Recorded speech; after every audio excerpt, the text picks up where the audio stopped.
सिंधुदुर्ग जिल्ह्यातील मालवण राजकोट इथल्या छत्रपती शिवाजी महाराजांच्या पुतळा कोसळल्यानंतर पुतळ्याच्या बांधकाम समितीमधल्या महत्त्वाच्या अधिकाऱ्यांची पोलिसांनी धरपकड सुरू केली आहे। यापैकी पुतळ्याच्या बांधकाम सल्लागार समितीतील जयदीप आपटे आणि चेतन पाटील या दोघांवर पोलिसांनी गुन्हा दाखल केल्यापासून फरार होते। मात्र चेतन पाटील याला ताब्यात घेण्यात पोलिसांना यश आलंय।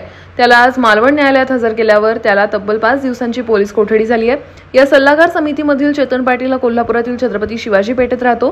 पुतळा कोसळल्यानंतर पोलिसांच्या चौकशीचं सत्र सुरू झाल्यापासून तो फरारच होता। मात्र कोल्हापूर पोलिसांनी त्याला शोधून काही दिवसात अटक केल्याचं पोलीस अधीक्षक महेंद्र पंडित यांनी सांगितलंय।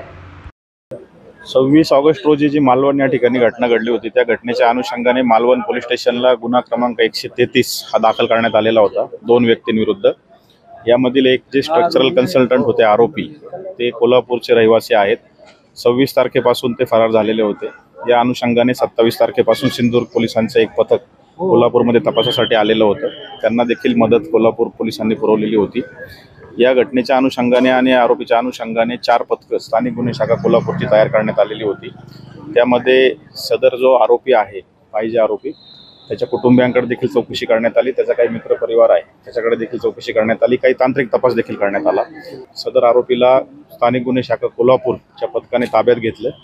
त्यानंतर जे सिंधुदुर्ग पोलिसांचं पथक कोल्हापूरमध्ये आलेलं होतं त्यांच्याकडे सुपूर्द करण्यात आलेलं या आरोपीला आणि पुढील कायदेशीर प्रक्रिया करून इतर उरलेला पुढील तपास आता सिंधुदुर्ग पोलीस करतात। गुन्हा हा त्या ठिकाणी दाखल असल्यामुळे आणि सिंधुदुर्ग पोलिसांचं पथक देखील या ठिकाणी उपलब्ध होतं तात्काळ, त्यामुळे त्याच्या आरोपीकडे विशेष काही अशी चौकशी कोल्हापूर पोलिसांनी केलेली नाही।